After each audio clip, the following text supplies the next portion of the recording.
ሙሉ ከዚህ ጀምሮ እስከ ላይ ያሉ ካባዎች ህጋዊ ፈቃድ ወስዶ የማዕድን ማምረት ስራ ይሰራሉ። ደረሰ ያላቸው ባለሙያዎች አላቸው። የኛም ክትትል እየተካከለበት ስራ እየሰሩ የሚገኙ ናቸው። እዚህ ጋኛ የምናመርታቸው የኮንስትራክሽን ግብአቶች አጠቃላይ ከተማዋ ላቀደቻቸው እቅዶች ግብአት የሚሆኑ ነገሮች ናቸው። ማንኛውም ግንባታዎች ማለት ነው የኮንስትራክሽን ማዕድን የማይፈልግ የለም።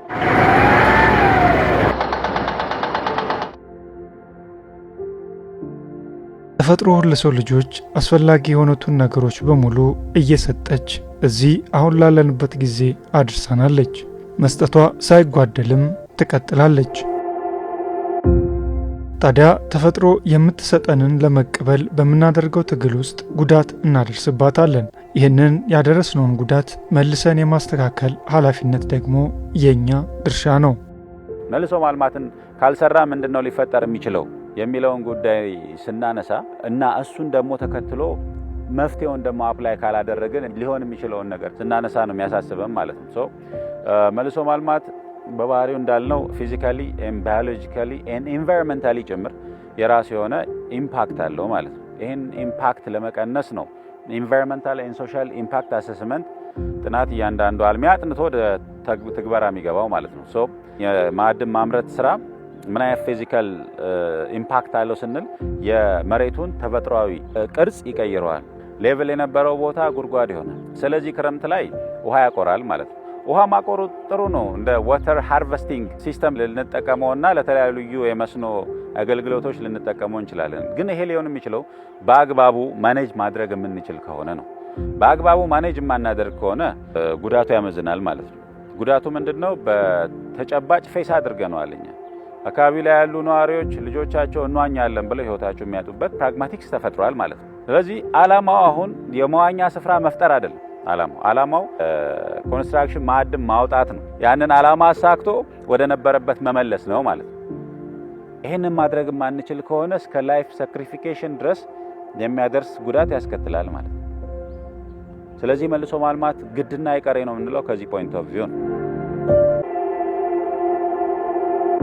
ይህ ቦታ በከተማችን አዲስ አበባ በውስጧ ለምታከናውናቸው የተለያዩ የልማት ስራዎች በግብአትነት የምትጠቀመውን የማዕድን አቅርቦት የተፈጥሮ ስጦታ የሚለግሳት ስፍራ ነው። አዲስ አበባ ከተማ አስተዳደር አካባቢ ጥበቃ ባለስልጣን በከተማችን አዲስ አበባ ውስጥ ለሚከናወኑ የተለያዩ የልማት ፕሮጀክቶች በተያዘላቸው ጊዜና እቅድ እንዲጠናቀቁ የግብአት አቅርቦት በማድረግ የበኩሉን ድርሻ እየተወጣ ይገኛል። በዚህም ተግባር ላይ የማዕድን ዘርፉ ቁልፍ ሚና ይጫወታል። መንገድ ሲሰራ፣ ቤት ሲገነባ፣ ድልድዩ ሲሰሩ ያንዳንዱ ግንባታ በከተማ ውስጥ የሚካሄደው በተለይ ደግሞ በአሁኑ ሰዓት የኮሪደር ልማቱ አብዛኛው ግብአት የኮንስትራክሽን ማዕድን ነው። ይሄ ኮንስትራክሽን ማዕድን ከሩቅ አካባቢ ቢመጣ አንደኛ ኮስቱ በጣም ከፍተኛ ነው፣ እጥረትም ይኖራል። አሁን በተቻለ መጠን የልማቱ ተፋጥኖ የሚሰራው እነዚህ ግብአቶች በቅርብ መገኘታቸው ነው። ስለዚህ እነዚህ ግብአቶች አንደኛ መንግስት በራሱም በመንገዶች ባለስልጣንና በተለያዩ አካላት በራሱ ወስዶ ለስራው የሚያውላቸው ግብአቶች አሉ። እንደገና ደግሞ ግለሰቦችም ደግሞ ወስደው እንደዚሁ ለዚሁ ግብአት የሚያውሉት አለ። ስለዚህ እነዚህ በከተማ ውስጥ አሁን የሚካሄዱት ማንኛውም ግንባታዎች ማለት ነው የኮንስትራክሽን ማዕድን የማይፈልግ የለም፣ ፐርሰንቴጁ ይለያይ እንጂ። ስለዚህ ዛሬ የምናያቸው እያንዳንዱ ልማት ከተማው አቅዶ እየሰራቸው ያሉት ፕሮጀክቶች በፍጥነት እንዲሰሩ እነዚህ ግብአቶች በቅርብ በመገኘታቸው ስለሆነ ከፍተኛ አስተዋጽኦ እያደረገ ነው። በተለይ በአሁን ጊዜ እጅግ በጣም ሰፋፊ የሆኑ የመሰረተ ልማት ስራዎች የሚሰሩባት እና ደግሞ አጠቃላይ ገጽቷ እየተቀየረ የመጣች ከተማ እየሆነች መሆኑ ይታወቃል። ይህንን አጠቃላይ የልማት እንቅስቃሴ በዋናነት ከማገዝ አኳያ ተጠቃሽ የሆነው ሴክተር የማዕድን ሴክተሩ ነው። ማዕድን ሴክተር ስንል በአዲስ አበባ ኮንቴክስት የኮንስትራክሽን ማዕድን ማለታችን ነው። የማዕድን ማውጣት ሂደቱ በሚከናወንበት ወቅት በአልሚውና በአካባቢ ጥበቃ ባለስልጣን በኩል በጋራ ለመስራት የሚያስችል ውል በማሰር ወደ ልማት የሚገባበትን ፈቃድ ያገኛል። ያለንን ሪሶርስ እንዴት መጠቀም አለብን የሚል የራሱ የሆነ በፌደራል ማዕድን አዋጅ መነሻ ተደርጎ ፍቃድ አሰጣጥ ሂደቶች አሉ። ባዛልት አላቸው ወይንም ሴሌክትድ ማቴሪያል አላቸው ወይንም ግንብራይት ወይንም ነጭ ድንጋይ አላቸው የሚባሉ ቦታዎች ተለይተው ሰለክት ተደርጎ ጥናት ተደርጎ የተቀመጡ ቦታዎች አሉ። እነዚህ ቦታዎች ዓለም አለው የሚል አልሚ አካል በራሱ ይዞታ ላይም ሊሆን ይችላል፣ በክራይም መልክ ሊሆን ይችላል። መነሻው የሚያደርገው ከየት ነው? ከወረዳ ያደርጋል ማለት ለ5 ዓመትም ይሁን ለ10 ዓመትም ይሄን ቦታ አልምቼ አንደኛ ለአካባቢ ማህበረሰብ ስራ እድል ፈጥራለሁ፣ ሁለተኛ ማዕድኑን እንጠቀማለን፣ ለከተማ ለተለያዩ ኮንስትራክሽን ደግባት እንዲውል እናደርጋለን የሚል ነገር ከወረዳው ጋር ውል አድርጎ ወደኛ የሚመጣበት ሁኔታ አለ። አካባቢ ጥበቃ ባለስልጣን ደግሞ ያን ይወስድና ያን ሁንታ ክፍለ ከተማውን ወስዶ ቀጥታ ታች መሬት ላይ ያወርዳል። ቦታው ከዚህ የተጸና ነው ወይ ፖቴንሻል አለ ወይ የሚለውን ነገር ያይና የኢአይኤ ወይንም አካባቢ ተጽዕኖ ግምገማ አስተዋጽኦ ምንድነው፣ ተጽዕኖስ ምንድነው የሚለውን ነገር ጥናት እንዲያጠኑ ያስደርጋል። ይሄ ባለ ሀብቱ ማለት ነው። ይህንን የኮንስትራክሽን ግብአት የምናመርትበት እንዳለ ሆኖ በጎን ደግሞ የአካባቢ ጥበቃ ስራዎችን እንደምንሰራ ምንም ጥርጥር የለውም። መጀመሪያውንም ፍቃዱን ወስደን ወደ ስራ በመንገባበት ጊዜ የአካባቢ ጥበቃ አንዱ ስራችን እንደሚሆን ከባለስልጣን መስሪያ ቤቱ ጋር ተግባብተናል። በዚህ አይነት መልክ እየሰራን ባለንበት በአሁኑ ወቅት ብዙ የኮንስትራክሽን ግብአት የሚሆኑ ማቴሪያሎችን ጠጠር፣ እንደዚሁም የገረጋንቲ ስራዎችን እያቀረብን ባለንበት የምንሰራውን ስራ አካባቢው ላይ ተጽዕኖ የሚያመጣውን ነገር ለመከላከል ብዙ የአካባቢ ጥበቃ ስራዎችን እያከናወን እንገኛለን። አመያ ኮንስትራክሽን ፒኤልሲ የምናመርታቸው የአግሪጌት ምርቶችን ነው የምናመርተው። ያው አብዛኛውን ጊዜ የምንሰራው ያው የመንግስት ፕሮጀክት ላይ ነው። ኩዲር ስራ ላይ ሰቤዝ፣ ቤዝ ኮርስ አግሪጌቶችን ሁሉ እናቀርባለን። ያሉትን 01፣ 02፣ 00 እናቀርባለን። መንግስት ፕሮጀክቶች ላይ ነው የምናቀርበው። ስለዚህ የክህሎት ማሰልጠኛ ስትመጡ መንገድ ላይ አይታችኋል። የክብርት ከንቲባ ፕሮጀክት ነው። አብዛኛው ማቴሪያሎች 90% ከቲኤንቲ ኮንስትራክሽን ጋር እኛ ሰፕላይ ሆነን እኛንን ያቀረብነው። በዛ መልኩ ነው እየሰራን ያለ ነው። አልሚዎች በገቡት ቃል መሰረት በተለይ በአካባቢው ላይ በሚኖሩ የማህበረሰብ ክፍሎች ላይ የብክለት እንዲሁም የአደጋ መንስኤ እንዳይሆኑ የራሳቸውን ኃላፊነት እንዲወጡ ያደርጋል። አንዱ የምንጠቅሰው አሁን እንደምታዩት ተተክሎ ያለው የሀገር በቀል አትክልት ወይም ዛፎች ናቸው ያሉት። እነዚህ የሀገር በቀል ዛፎች ደግሞ ምን ያክል ለኢንቫይሮንመንቱ ጠቃሚ እንደሆነ ወይም ለአካባቢው ጥበቃ ጠቃሚ እንደሆኑ ሁላችንም እንረዳለን። ስለዚህ የአካባቢውን መልሶ የማልማት ስራ ላይ አትኩረን ነው የምንሰራው። ማዕድኑን ካወጣን በኋላ አካባቢው ከእንደገና ሪሃቢሊቴት እንዲሆን መልሰን የምንሰራቸው ስራዎች አሉ። ይህ ብቻ አይደለም። የሚፈጠሩትን ጉድጓዶች ውሃ እንዳይዙ፣ ለአካባቢው ማህበረሰብ የጤና ጠንቅ እንዳይሆኑ መልሰን የመሙላት መልሰን የአገር በቀል ዛፎችን የመትከል እንደዚሁም ውሃዎች መንገዶቻቸውን ይዞ እንዲሄዱ እንዳይሸረሸርና አፈሩም እንዳይበላ ወንዞቹ ንጹህ እንዲሆኑ የማድረግ ስራዎች ላይ ተሰማርተን እየሰራን ያለ ነው። በዋነኝነት የመልሶ ማልማት ስራው ቀደም ሲል ባለሙያ ብቻ ነው ክትትል የሚያደርገው ድጋፍ የሚያደርግ የነበረው። አሁን ግን በየደረጃ ያለ አመራር የመልሶ ማልማት ስራ ዋና ተግባር ተደርጎ እየተመራ ነው ያለው። በዚህ ሂደት በየአካባቢው ያጋጥሙ የነበረው በሰው ላይ በእንስሳ ላይ ያጋጥሙ የነበሩ አደጋዎች ቀንሰዋል በዚህ ዓመት ማለት ነው። እሱ ብቻ ሳይሆን ሁሉም አልሚ ባስጠናው የኤአይ ጥናት መሰረት እንዲሰራ ግዴታ እንዳለበት የመጋዋት ደረጃ እየተደረሰ ነው እየተሄደ ያለው። በዚህም ባለሙያው ብቻ ሳይሆን የተቋሙ የበላይ አመራሮችም ጭምር ቦታ ሰጥተው ጊዜ ሰጥተው ችግሩ እንዲቀረፍ ትልቅ ድጋፍ እያደረጉ ነው ያለው። ይህን ወስደን ስናየው በመልሶ ማልማት ምክንያት የተጎዱ ቦታዎች ወደ ነበሩበት የመመለስ፣ ስነ ምህዳሩ የማስተካከል፣ ለአደጋ የተጋለጡ ቦታዎች ስርዓት የማስያዝ፣ በአልሚዎች ላይ ያሉ ችግሮችም አይቶ የመፍታት፣ ቀርቦ በቅንጅት የመፍታት ባለድርሻ አካላት ጋር በቅርበት የመስራቱ ጅምር አበረታች ነው ብሎ መውሰድ ይቻላል። በዚህ ደረጃ በዚህ ዓመት ከያዝነው 30 ሄክታር ቦታ በመልሶ ማልማት እንሸፍናለን ብለን ወደ 31.5 አካባቢ ሄክታር በመልሶ ማልማት ስራ ሰርተናል ማለት ነው። የኮንስትራክሽን ስራ ሂደት በባህሪው ሌላኛው ገጽታው ማዕድኑ ቆፍሮ ማውጣት የስራው ባህሪ ነው። ስለዚህ ቆፍረን አውጥተን መጠቀማችን አማራጭ የሌለው እና ግዴታ የሆነ ጉዳይ ነው ማለት ነው። በተቃራኒው ደግሞ ይሄንን ማዕድን ለማግኘት ሲባል በሚፈጠረው የመሬት ቅርጽ ለውጥን ደግሞ ፈጥኖ ማከምና ለሚቀጥለው አገልግሎት እንዲውል ሰፋፊ ስራዎች መሰራት እንዳለባቸውም ጭምር ይታመናል ማለት ነው። እዚህ ጋር እኛ የምናመርታቸው ግብአቶች የኮንስትራክሽን ግብአቶች ለኮሪደር ልማት ስራዎች አጠቃላይ ለከተማዋ ላቀደቻቸው እቅዶች ግብአት የሚሆኑ ነገሮች ናቸው። ብዙ የባስ ስቴሽን ስራ፣ የኮንስትራክሽን የህንፃ ስራዎች ላይ እንደዚሁ የመንገድ ስራዎች ላይ ግብአታችን ብዙ ቦታዎች ላይ ግብአት ሆኖ ሲያገለግል ነበር። የምናመርተው ጠጠር፣ የምናመርተው ገረጋንቲ ይሄ እዛ ጋር አገለገለ ማለት አንድ ተርም ነው የሚሆነው ማለት ነው። የሚቀጥለው ይሄ አካባቢ ለምቶ የሚቀጥለውን ነገር ለመጠቀም ደግሞ የግድ ማልማት ይጠበቅብናል። ስለዚህ ተፈጥሮ የሰጠችንን አንድ ጊዜ ብቻ ተጠቅመን አሟጠን እኛ ከወሰነ የሚቀጥለው ትውልድ የሚጠቀምበት ነገር የለም ማለት ነው። ስለዚህ ያንን ለማስቀጠል ደግሞ የግዴታ ሀገር በቀል የሆኑ ዛፎች የመትከል ሌሎች እንዲያበለጽጉ የሚረዱ ስራዎችን የመስራት ስራ ግዴታችን ነው ብለን እናምናለን። በዛም መልክ እያከናወንን ያለ ነው። አካባቢ ጥበቃ ባለስልጣን በአካባቢና በማህበረሰብ ላይ የሚደርሱ ጉዳቶችን ለመከላከል ከተለያዩ ተቋማት ጋር በቅንጅት እየሰራ ይገኛል። ከነዚህ ተቋማት መካከል የአዲስ አበባ ከተማ አስተዳደር እሳትና አደጋ ስጋት ስራ አመራር ኮሚሽን ይገኝበታል። ህጻናትና ወጣቶች ዋና ለመዋኘት በሚል ወደ ወንዝ ውሃ ወዳቆሩ ጉድጓዶች በሚሄዱበት ወቅት እስከ ሞት ሊያደርስ የሚችል ጉዳት ስለሚገጥም ጥንቃቄ ማድረግ አይዘንጉ። በእኛ በኩል የእሳትና አደጋ ስጋት ስራ አመራር ኮሚሽን የካ ቅርንጫፍ ጽሕፈት ቤት ይሄንን ስራ በደንብ እየሰራን ያለነው አስቀድሞ አደጋ የመከላከል ስራ ስለሆነ አስቀድመን አደጋ የመከላከል ስራ እየሰራን ያለነው።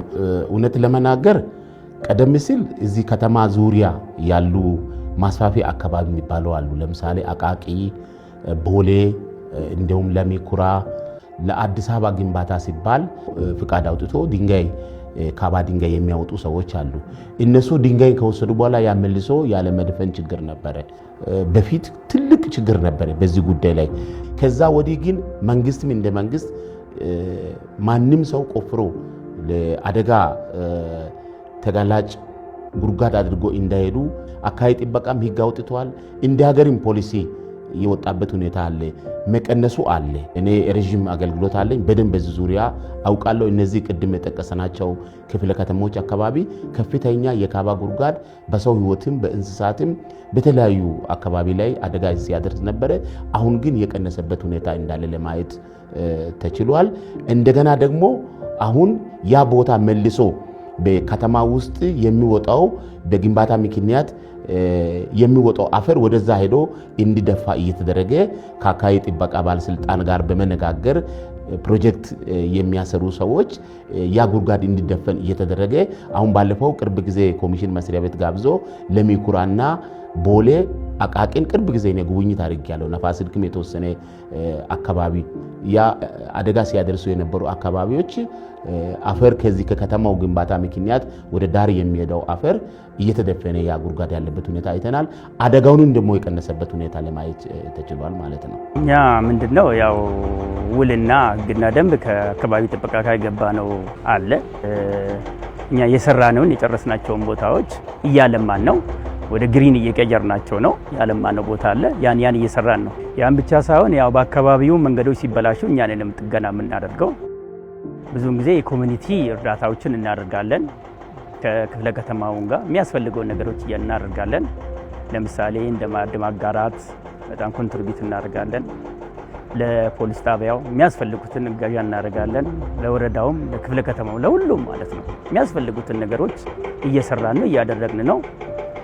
በተመሳሳይም በተለያየ ጊዜም ለዚህም ደግሞ የእውቅና ፕሮግራም ተሰጥቶናል። የድሃዎችን ቤቶችን በመስራት ላይ ማቴሪያሎችን በማቅረብ አግሪጌቶችን በማቅረብ እንዲሁም በገንዘብ ፋይናንስ በማድረግ እያገለገልን ያለ ነው። የፖሊስ መምሪያው ዳቦ ቤት፣ የከብቶች ቤት ሲሰሩላቸው አብዛኛውን እኛን እንድጋፍ ያደረግ ነው። በዚህ መልኩ አካባቢው እንዳይበላሽ የተለያዩ አጥሮችን በመስራት ከብቶች እንዳይገቡ ምልክቶችን በመትከል የተለያዩ ነገሮችን እየሰራን ያለ ነው። በዚህ መልኩ እየሰራን ያለ ነው። ማንኛውም ካምፓኒ ማንኛውም ባለሀብት እንደዚህ አይነት ስራዎችን ከኤንቫይሮንመንት ጋር ወይም ከአካባቢ ጋር የተገናኙ ስራዎችን ሲሰራ የተፈጥሮ የሰጠችውን ማዕድን የተፈጥሮ የሰጠችውን ማቴሪያል በሚጠቀምበት ጊዜ መልሶች ተፈጥሮ እንዴት ትቀጥላለች የሚለው እሳቤ መኖር መቻል አለበት። አለበለዚያ የሚቀጥለውን ትውልድ ከወዲሁ ኤክስፕሎት የማድረግ ስራ ወይም ከወዲሁ የመጉዳት ስራ ነው የሚሆነውና እዛ የሚቀጥለው ትውልድ ሊጠቀምበት የሚችለውን ደግሞ ሪፕሌስ እያደረግን ወይ እየተካን መሄድ መቻል አለብን። ያ ኢአይኤ ላይ ያስቀመጠው እያንዳንዷን መጀመሪያ ፍቃድ ሲወስድ ይሄን የተገብራለሁ ብሎ ኦሬዲ ኢአይኤውን ተሰጥቶታል። ይሄን አክል ችግኝ ስነታዊ ስራዎችን ሰራለሁ፣ ይሄን አክል ስትራክቸር ሰራለሁ ብሎ ባስቀመጠው መሰረት ክትትልና ቁጥጥር ይደረጋል። ያ ክትትልና ቁጥጥር ሲደረግ መጀመሪያ ኦሬዲ በየአቅጣጫው በሚሰሩበት ቦታ ዳንጀር ኤሪያ የሚል ታፔላ ይለጠፋል። በእያንዳንዱ ቦታ ኦሬዲ የሰው ንክኪ እንዳይኖር እንስሳትም በሰውም በሌላም አደጋ እንዳያደርስ ዳንጀር ኤሪያ ተብሎ በእያንዳንዱ ቦታ በሚሰሩ ቦታዎች ላይ የአደጋ ምልክቶች ይቀመጣሉ። ተሰርቶ ያለቁትን ደግሞ ጎን ለጎን እያለሙ መሄድ ግዴታ አለባቸው ማለት። ጠዋት ያው ክሬሽናችን ያው እንደምታዩት ነው በመፍጨት ላይ ነው ያለውና ያቆምን ውሃ አለን፣ ቦቴ ያለን ቦቴንም አቁመናል። ምንም አይነት አቧራ እንዳይነሳ ውሃ በመጨመር ነው። መጀመሪያ መሬቶቹን እናጠጣለን። አቧራዎቹ ወዴትም እንደማይሄዱ እናደርጋለን። ቀጥለን ደግሞ ወፍጮ ሲነሳ አቧራ ይኖራውና አቧራው እንዳይነሳ ደግሞ ውሃ እናጠጣለን። እንግዲህ ሁላችንም የራሳችን ድርሻ መወጣት አለብን ይመስለናል። ትልቁን ድርሻ ደግሞ እኛ እዚህ ክሬሸር ነው የምንሰራውና ትልቁን ድርሻ መወጣትም ያለብን እኛንን ከልማቱ ጎን ለጎን ደግሞ ኃላፊነትን መወጣት ግዴታችን ነው። አንደኛው በማህበረሰቡ ላይ ምንም አይነት ጉዳት እንዳይደርስ ማድረግ ነው። በቦቴ ውሃ አቅርበናል። ውሃ ግቢውንም ተመሳሳይ አካባቢዎችን እናጠጣለን። አቧራ ካልተነሳ ደግሞ ብክለትም አይኖርም ማለት ነው። የሚበከል ነገርም አይኖርም። አንድ እሱን እየሰራን ነው። ሁለተኛ አካባቢው የሚፈልጉትን ነገሮች የቻሪቲ ስራ እየሰራን ያለ ነው። ለምሳሌ አሁን እቺ የመጣችሁባትን መንገድ እስከ ላይ ድረስ የሰራነው እኛ ነው። ይሄን ብቻ አይደለምና በዚህኛውም ሳይድ መውጫው እስከ ላይ ድረስ ክረምት ያስቸግራል። የውሃ ፍሰት አለ፣ ምን አለ፣ እኛንን ወተን እናስተካክለው ማለት ነው። ብቻችን ያው ማሽኖች አሉ፣ ዶዘርም ሎደርም አለ፣ አውጥተን ራሳችን ነው የምንሰራው። ያ ማለት እኛ ብቻ አይደለም ማህበረሰቡ የሚጠቀምበት ነው። ያን እየሰራን ያለ ነው። እንግዲህ መጪው ክረምት ነውና ብዙውን ጊዜ አፍሳሽ ይኖራል፣ ዲሾች ይዘጋሉና ያን ቀድመን እናስተካክላለን፣ እንጠርጋለን፣ መንገድ እናስተካክላለን። ያው ዋናው ነገር ማህበረሰቡ አሁን ውሃ በጣም ይሞላል። ውሃ በሚሞላበት ሰዓት እዚህ ጋር ድልድይ ያለ ድልድዩንም ጥገና እናደርጋለን። የማህበረሰቡ ፍሰት በዛ እንዲሄድ እናደርጋለን። በአዋጅ ለኛ ተቋም የተሰጠው አስቀድሞ አደጋ የመከላከል ነው። በሰው ህይወትና በሀገር ኢኮኖሚ ላይ ውድመት እንዳይደርስ ውድመቱን ሴቭ የማድረግ የመቀነስ ስራ አንዱ የመንግስት አቅጣጫ ነው። ይሄን እኛ ዞረን ማስተማር ነው።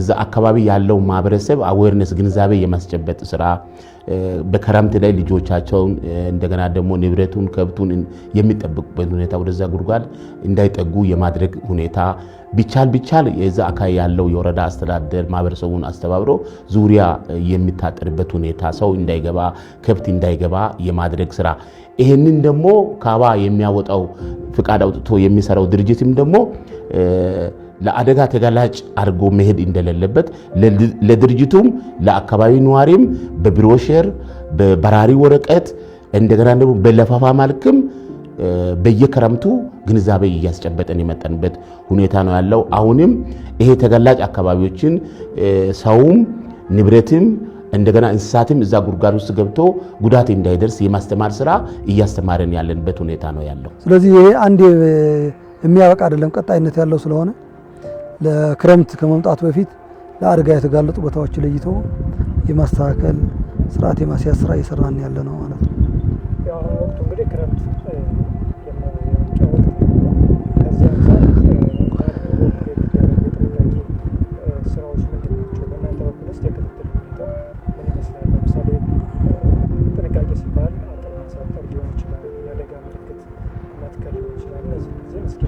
በዋነኝነት ለአደጋ ተጋላጭ የሆኑ ቦታዎች አንደኛ ውሃ ያቆሩ ቦታዎች ሊሆኑ ይችላሉ፣ ገደላማ ሊሆኑ ይችላሉ፣ አጥር የሌላቸው ለሰውም ለእንስሳም አደጋ የሚፈጥሩ ቦታዎች የመለየት ስራ ነው የሰራነው በዋነኝነት ማለት ነው።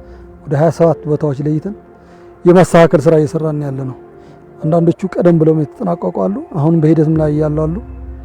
በዚህ ሂደት ላይ የመጀመሪያ መደረግ ያለበት አልሚው ፈቃድ ወስዶ ወደ ስራ ሲገባ ለአደጋ ተጋላጭ እንዳይሆን የመከላከል አንዱ አጥር ማድረግ፣ የወሰን ምልክት ማድረግ፣ የአደጋ ምልክት ማድረግ፣ በዚህ ላይ ያው በቂ ጥበቃ ማድረግ ይኖርበታል ማለት ነው። ከዚህ አኳያ በእነዚህ ተግባራት ያልሰሩ ወደ 73 የሚሆኑ አልሚዎች የማስጠንቀቂያም ጭምር ሰጥተናል። ገደላማ የሆኑ ቀደም ሲል የከተማ አስተዳደሩ ሳምፕል ኦዲት አድርጎ የአዲስ አበባ ከተማ አስተዳደር ኦዲት ቢሮ የሰጠን ወደ 5 የሚሆኑ ቦታዎች እነሱም እንዲያስተካክሉ ለማድረግ ጥረት አድርገናል። ከዛም ቀደም ብለው በራሳቸው ባላቸው እቅድ መሰረት የሚሰሩ እንዳሉ ሆኖ በዚህ ደረጃ የተንጠባጠበው ችግር ያለባቸው እየለየን የማስተካከል ስራ እየተሰራ ነው ያለው። ይህንን በባለሙያ ብቻ የሚሰራ ሳይሆን በተቋሙ ኃላፊዎችም ጭምር ክትትል እየተደረገበት ችግሮች እንዲቀረፉ የአካባቢው ማህበረሰብ እንግዲህ አልሚው ሕግና ስርዓትን ተከትሎ እንዲሰራ ከማድረግ አኳያ፣ ሁለተኛ ደግሞ ልጆቻቸው ያልተፈቀደ ቦታ ላይ በተለይ የማዕድን ቦታዎች ከተፈቀደላቸው አካላት ውጪ መግባት ክልክል ነው ማለት ነው። ልጆቻቸው ለተለያየ ዓላማ ለማግኘትም ጭምር ብለው እዛ ቦታ ላይ እንዳይሄዱ ከመከልከልና ከመቆጣጠር አኳያ የማህበራዊ ግዴታቸው እንዲወጡ አደራ ማለት ነው የምፈልገው። ሶስተኛው አልሚዎች ናቸው። አልሚዎች እንግዲህ ከአካባቢ ጥበቃ ባለስልጣን የኮንስትራክሽን ማዕድን ማምረቻ ፍቃድ ሲወስዱ የሚገቡት ውል አለ። ያስጠኑት ኢንቫይሮንመንታል ኤንድ ሶሻል ኢምፓክት አሰስመንት ወይም የአካባቢና ማህበረሰብ ተጽዕኖ ግምገማ የሚባል ሰነድ ወይም ጥናት አለ። እሱን ጥናት መሰረት ባደረገ መንገድ ሳይንሳዊና በዘመነ መንገድ የኮንስትራክሽን ማዕድን ማልማት ስራውን መስራት መቻል ይኖርባቸዋል ማለት ነው። ይህንን ማድረግ አንደኛ ሶሻል ኮርፖሬት ሪስፖንሲቢሊቲያቸውን መወጣት ነው። ሁለተኛ ነገር ደግሞ ከህግ ተጠያቂነት መዳንና የሀገራዊ ግዴታቸውን ጭምር መወጣት ነው ማለት ነው። ተፈጥሮ የምትሰጠንን ጸጋ በአግባቡ መጠቀምና ለምንፈልገው ልማት መዋል የኛ ድርሻ ሲሆን የሰጠችንን ደግሞ እንዳንጎዳ የበኩላችንን ኃላፊነት መወጣትና ለትውልድ ማስተላለፍ ይጠበቅብናል።